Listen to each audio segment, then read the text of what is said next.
কয়েকদিন আগে আমরা 10-12 জন একসাথে মিলে আমাদের বাগবাড়ি মধ্যপাড়ার কবরস্থান পরিষ্কার করেছিলাম। নীরব সেই পরিবেশ, চারদিকে কবর, আর মনে একটাই প্রশ্ন, একদিন আমাদের কেউ এখানে ফিরে আসতে হবে। সেই মুহূর্তে হঠাৎ মাথায় এলো একটি চিন্তা, যদি আমাদের প্রয়াত পূর্বপুরুষদের রুহের মাগফিরাতের জন্য একটি ইফতার মাহফিলের আয়োজন করা যায়। চিন্তা থেকেই শুরু, তারপর ধীরে ধীরে সেটাই হয়ে উঠলো বাস্তবতা।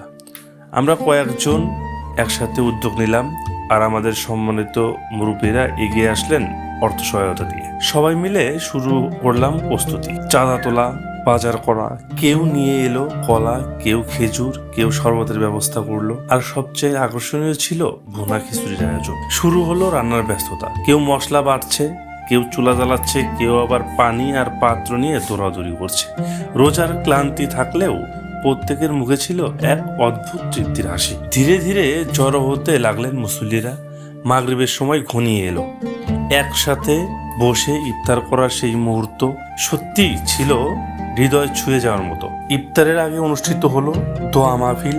সবার হাত উঠলো একসাথে, দোয়া করা হলো আমাদের প্রিয়জনদের জন্য যারা আজ আমাদের মাঝে নেই, এবং মহল্লাবাসী সবার জন্য। এই ছোট্ট আয়োজন আমাদের শিখিয়েছে, ইচ্ছে আর একতা থাকলে অল্প দিয়েও বড় কিছু করা যায়। আল্লাহ আমাদের এই প্রচেষ্টাকে কবুল করুন এবং সকল কবরবাসীদের মাগফিরাত দান করুন। ভিডিওটি ভালো লাগলে শেয়ার করুন, প্রোফাইলটিকে ফলো এবং চ্যানেলটিকে সাবস্ক্রাইব করুন। ধন্যবাদ। আসসালামু আলাইকুম।